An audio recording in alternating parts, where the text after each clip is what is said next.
നമ്മളിപ്പോൾ നിൽക്കുന്നത് തൃശ്ശൂർ ജില്ലയിൽ ഇരിങ്ങാലക്കുടയ്ക്കടുത്ത് വെള്ളാങ്ങല്ലൂരിലെ കാളീശ്വര മഠം ശ്രീ വിഷ്ണുമായ കുട്ടിച്ചാത്തൻ സ്വാമി ക്ഷേത്രത്തിലാണ്. പ്രതിഷ്ഠാ വാർഷിക കലോത്സവത്തിൽ പങ്കെടുക്കുവാനും ഭഗവാന്റെ കളമെഴുത്തും പാട്ടും നടത്തപ്പെടുന്ന പുണ്യോത്സവത്തിൽ പങ്കുചേരുവാനുമാണ് ഞാനിവിടെ വന്നത്. അതുകൊണ്ട് തന്നെ ഇന്ന് നമ്മൾ സംസാരിക്കുന്നത് ആരാണ് വിഷ്ണുമായ സ്വാമി എന്നും പ്രധാനമായും തൃശ്ശൂരിലും അതുപോലെ കേരളത്തിലെ മറ്റ് പല ഭാഗത്തും ഈ വിശ്വാസത്തിൻ്റെ പിന്നിലെ ഐതിഹ്യത്തെക്കുറിച്ചാണ്. ഒരു മുത്തശ്ശി കഥ പോലെ കേട്ടിരിക്കാവുന്ന രസകരമായ കഥകളാണിത്. ബ്രഹ്മാവിൽ നിന്നും വരം നേടിയ ജലന്ധരൻ എന്ന അസുരനെ വധിക്കുവാൻ വേണ്ടി ജന്മം കൊണ്ട അവതാരമാണ് വിഷ്ണുമായ സ്വാമി. വിഷ്ണുമായ സ്വാമിയുടെ ഐതിഹ്യം ഇങ്ങനെയാണ്. പരമേശ്വരൻ വനത്തിൽ വേട്ടയാടാൻ പോയപ്പോൾ വനത്തിൽ നിന്ന് മധുരമായ ഒരു സ്ത്രീ ശബ്ദം കേൾക്കുകയുണ്ടായി. ശബ്ദത്തിൻ്റെ ഉടമയെ തേടിയപ്പോൾ സുന്ദരിയായ കൂളിവാക എന്ന കാനന സ്ത്രീയെ കാണുവാനിടയായി. അവളുടെ സൗന്ദര്യത്തിൽ ഭ്രമിച്ച് പരമശിവൻ വേഴ്ചയ്ക്ക് ആഗ്രഹിച്ചു. പരമശിവന്റെ ആഗ്രഹം മനസ്സിലാക്കിയ കൂളിവാക ഭയപ്പെടുകയും അവളുടെ ഇഷ്ടദേവിയായ പാർവതിയെ പ്രാർത്ഥിക്കുകയും ചെയ്തു. കാര്യം മനസ്സിലാക്കിയ ശ്രീ പാർവതി ദേവി അവളുടെ മുന്നിൽ പ്രത്യക്ഷമായി ഭയപ്പെടേണ്ടെന്നും ഇത് അവളുടെ യോഗമാണെന്നും പറഞ്ഞു. മാത്രവുമല്ല, കൂളിവാക മുൻജന്മത്തിൽ ശ്രീ പാർവതിയുടെ തോഴിയായിരുന്നുവെന്നും മുൻജന്മത്തിൽ കൂളിവാക ബാലഗണേശനെ പാർവതി അറിയാതെ മുലയൂട്ടുകയുണ്ടായി എന്നും പറഞ്ഞു. ഈ കാര്യമറിഞ്ഞ ശ്രീ പാർവതി അടുത്ത ജന്മത്തിൽ ചണ്ഡാലകുലത്തിൽ ജനിക്കുവാൻ കൂളിവാകയെ ശപിച്ചു. ശാപം കിട്ടിയ കൂളിവാക ശ്രീ പാർവതിയോട് ക്ഷമ ചോദിച്ചിരുന്നു. കോപം മാറിയ ശ്രീ പാർവതി ദേവി കൂളിവാകയോട് ഇങ്ങനെ പറഞ്ഞു: അടുത്ത ജന്മത്തിൽ നിനക്ക് ശിവപാർവതി പുത്രനെ മുലയൂട്ടി വളർത്തുവാൻ ഭാഗ്യമുണ്ടാകുമെന്ന് വരവും നൽകി. അതിനുശേഷം വേഷം മാറിയ ശ്രീ പാർവതി ദേവി കൂളിവാകയായി ശ്രീ പരമേശ്വരന്റെ അടുത്തേക്ക് പോവുകയും പള്ളിവേട്ട കഴിഞ്ഞു വരുന്ന ശ്രീ പരമേശ്വരനുമായി വേൽച്ചയിൽ ഏർപ്പെടുകയും ചെയ്തു.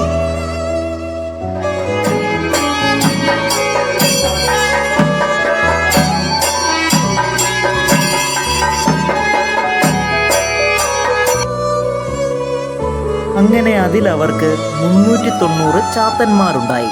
അതിൽ മൂത്ത കുട്ടിയാണ് കരിങ്കുട്ടിച്ചാത്തൻ. ഏറ്റവും ഇളയ കുട്ടിയാണ് വിഷ്ണുമായ കുട്ടിച്ചാത്തൻ സ്വാമി. അവരുടെ സംരക്ഷണത്തിന് വിഷ്ണുമായ ചാത്തന് പോത്തിനെയും കരിങ്കുട്ടിച്ചാത്തന് കാളയെയും നൽകി. ശ്രീ പാർവതി ഈ 2 കുട്ടികളെയും കൂളിവാകയെ ഏൽപ്പിച്ചു. ചാത്തന്മാർ കൂളിവാകയുടെ സംരക്ഷണത്തിൽ വളർന്നു. ശിവപാർവതി പുത്രനായതിനാൽ തന്നെ ചാത്തന്മാർക്ക് പല അത്ഭുത സിദ്ധികളും ഉണ്ടായിരുന്നു. അവരുടെ ഗോത്രവംശത്തിൽ അവർ സിദ്ധികൾ കാണിച്ചുകൊണ്ടേയിരുന്നു. അങ്ങനെ അവരുടെ 7ാം ജന്മദിനത്തിൽ നാരദ മുനികൾ അവരുടെ മുന്നിൽ വരികയും ചാത്തനോട് അവരുടെ മാതാപിതാക്കൾ ആരാണെന്ന് പറയുകയും ചെയ്തു. ശിവപാർവതിമാരെ കൈലാസത്തിൽ പോയി കാണുവാൻ ഉപദേശിക്കുകയും ചെയ്തു. വിവരങ്ങൾ അറിഞ്ഞ ചാത്തൻ കൈലാസത്തിലെത്തി അവിടെ ശിവവാഹനമായ നന്ദികേശൻ ചാത്തനെ കവാടത്തിൽ വെച്ച് തടഞ്ഞു. ചാത്തൻ അകത്തേക്ക് പോകുവാനായി തൻ്റെ സിദ്ധി ഉപയോഗിച്ച് മഹാവിഷ്ണുവിൻ്റെ വേഷമായി മായയാൽ ധരിക്കുകയുണ്ടായി. പിന്നീട് ശിവപാർവതിമാരെ കാണുകയും ആശീർവാദം വാങ്ങുകയും ചെയ്തു. പരമശിവന് ഇതിലേറെ സന്തോഷം തോന്നുകയും വിഷ്ണുവിൻ്റെ രൂപം മായയാൽ സ്വീകരിച്ചതിനാൽ ചാത്തന് വിഷ്ണുമായ എന്ന പേര് നൽകുകയും ചെയ്തു. മാത്രമല്ല, ചാത്തന്മാർക്ക് എല്ലാതരം ആയോധന വിദ്യകളും പരമശിവൻ പകർന്നു കൊടുത്തു. ബ്രഹ്മാവിൽ നിന്നും വരം നേടിയ ജലന്ധരൻ എന്ന അസുരനെ കൊല്ലുവാനുള്ള സൂത്രവും നൽകി. അങ്ങനെ ചാത്തൻ 3 ലോകവും കീഴടക്കിയ ജലന്ധരനെ പോരിന് വിളിക്കുകയും തുടർന്ന് സുദർശന ചക്രത്തിൻ്റെ രൂപം കൊണ്ട് ജലന്ധരനെ വധിക്കുകയും ഉണ്ടായി. തുടർന്ന് ചെറുമനുഷ്യരുടെ കയ്യാലെ പൂജ്യവും നേദ്യങ്ങളും കയ്യേറ്റി ഭൂമിയിൽ തന്നെ അധിവസിക്കുകയാണ് ചാത്തൻ ചെയ്തത്. അതിനായി പിന്നീട് പുഞ്ചനെല്ലൂർ പട്ടേരിയുടെ മനയില്ലത്തിൽ പോയി സ്വാമി കുടിയിരിക്കുന്നു എന്നാണ് വിശ്വാസം. മഹാമാന്ത്രികനായ പുഞ്ചനെല്ലൂർ ഭട്ടത്തിരിപ്പാട് ശ്രീ വിഷ്ണുമായ ഉപാസകനായതിനാൽ സർവസിദ്ധികളും ജ്ഞാനവും കൈവരിച്ച് പരമാത്മാവിൽ വിജയം പ്രാപിച്ചിരിക്കുന്ന കാലമായിരുന്നു പിന്നീട്. തൻ്റെ സിദ്ധികൾ അനുയോജ്യരായ ശിഷ്യരിലേക്ക് കൈമാറി മുക്തനാകാൻ തീരുമാനിച്ച ഭട്ടത്തിരിപ്പാടിൻ്റെ അടുത്തേക്ക് ആവണങ്ങാട്ട് തറവാട്ടിലെ ഉണ്ണിത്താമപ്പണിക്കരും കേളുണ്ണിപ്പണിക്കരും എത്തുന്നത് പിന്നീടാണ്. അവർ ആഗ്രഹിച്ച പ്രകാരം ഗണപതി ഭക്തരായ ഉണ്ണിത്താമനെയും കേളുണ്ണിക്കും സർവ്വവിദ്യകളും ഉപാസനാമയങ്ങളും പകർന്നു കൊടുക്കുകയും ആവണങ്ങാട്ടെ ഗണപതി പുഞ്ചനല്ലൂരിന് നൽകണമെന്നും ആവശ്യപ്പെട്ടു. ഈ വ്യവസ്ഥയിൽ ഭട്ടത്തിരിപ്പാട് താളിയോലകളും ഗ്രന്ഥങ്ങളും ആവണങ്ങാട്ടേക്ക് കൈമാറുകയും ചെയ്തു.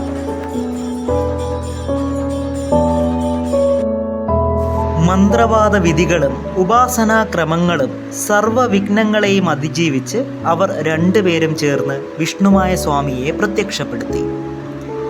സർവ അനുഗ്രഹങ്ങളും നൽകിയ മഹിഷവാഹനനും 390 ചാത്തന്മാരും ഇരുവരും കൂടി ആവണങ്ങാട്ട് തറവാട്ടിലേക്ക് യാത്രയായി. അങ്ങനെ ആവണങ്ങാട്ട് ഗണപതി പുഞ്ചനല്ലൂർ ഗണപതിയും പുഞ്ചനല്ലൂർ ചാത്തന്മാർ ആവണങ്ങാട് ചാത്തന്മാരുമായി പിന്നീട് അറിയപ്പെട്ടു. വിഷ്ണുമായ സ്വാമിയുടെ കളമെഴുത്തും പാട്ടും.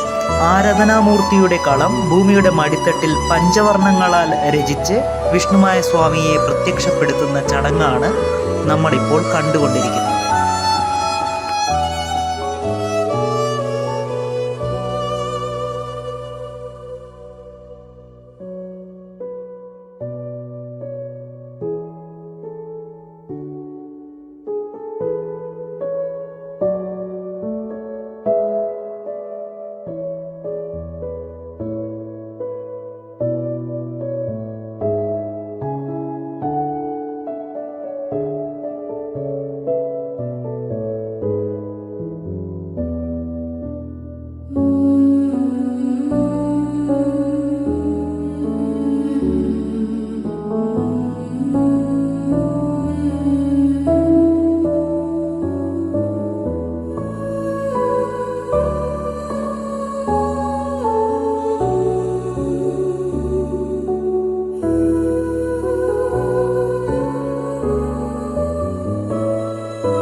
വിളിച്ച് പ്രാർത്ഥിക്കുന്നവർക്ക് ക്ഷിപ്രപ്രസാദിയായ ഈ മൂർത്തി നിന്ദിക്കുന്നവർക്ക് കഠിനകരമായ തിരിച്ചടികൾ നൽകുന്ന ദേവൻ കൂടിയാണ്.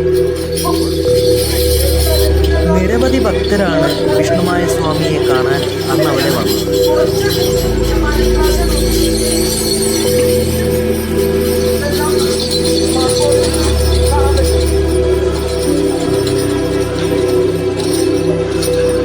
കളമെഴുത്തിന് പിന്നിലും ഒരു ഐതിഹ്യമുണ്ട്.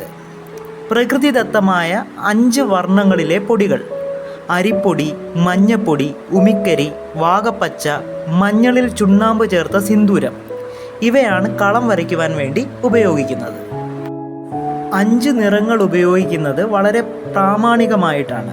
ശരീരത്തിലെ 5 കോശങ്ങളെ, അന്നമയ കോശം, ചിരാമയ കോശം, പ്രാണമയ കോശം, ആനന്ദമയ കോശം, വിജ്ഞാന കോശം എന്നിവയെ പ്രതിനിധീകരിക്കുന്നു.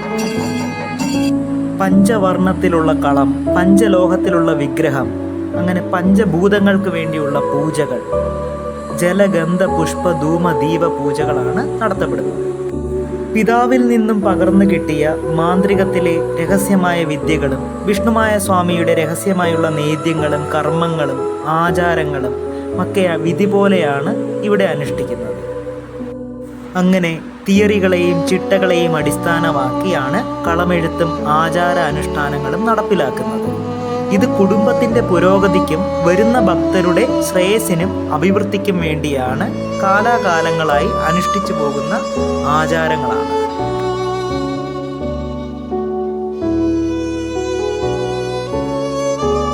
ഗംഗയൽപ്പന ജലം കൽപ്പയാമി, ഭൂമി അൽപ്പന ഗന്ധം കൽപ്പയാമി, വായു അൽപ്പന ധൂമം കൽപ്പയാമി, അഗ്നി അൽപ്പന ദീപം കൽപ്പയാമി, ആകാശമൽപ്പന പുഷ്പം കൽപ്പയാമി.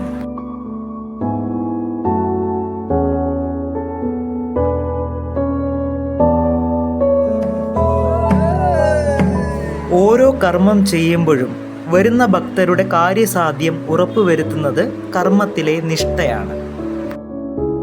അത്തരത്തിൽ കാര്യസാധ്യം നേടിയ നിരവധി ഭക്തരെ എനിക്കവിടെ കാണുവാൻ സാധിച്ചു. അസുഖങ്ങൾ മാറിയവർ, വീട് നിർമ്മാണത്തിലെ തടസ്സങ്ങൾ മാറിയവർ, ജോലി പ്രശ്നങ്ങളിൽ പരിഹാരം തേടിയവർ, അങ്ങനെ നിരവധി മനുഷ്യർ.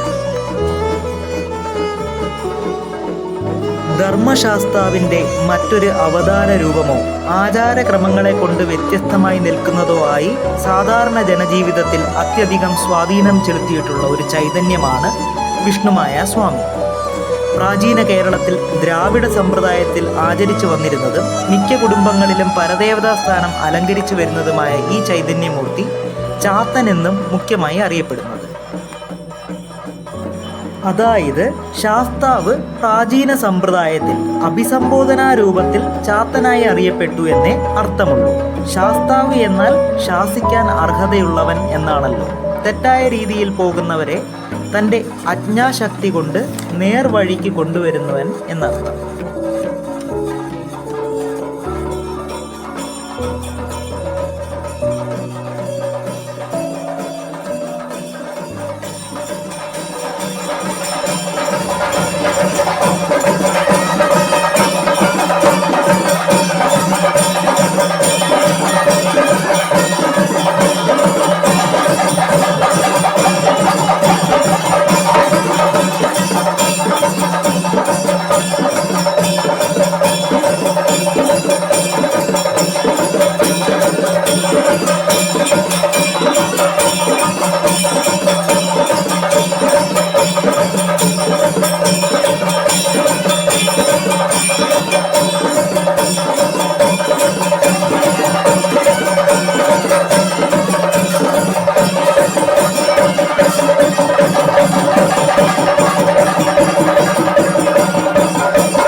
സ്വധർമ്മത്തിൽ നിന്നും അണുപോലും വ്യതിചലിക്കാതെ അധർമ്മത്തിലൂടെ നടക്കുന്നവരെ തൻ്റെ ആജ്ഞാശക്തിയാൽ നേർവഴിക്ക് നയിക്കുന്നവനായ സാക്ഷാൽ ശക്തിയുടെ സ്ഥാനമാണ് ശ്രീ വിഷ്ണുമായയ്ക്കുള്ളത്.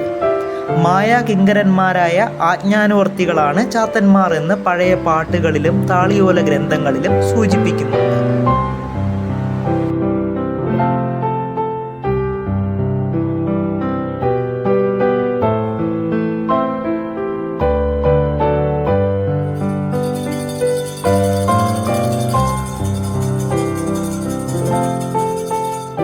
ഇനി മറ്റൊരു വിശേഷവുമായി മറ്റൊരു വീഡിയോയിൽ കാണാം. അതുവരേക്കും ഗുഡ് ബൈ.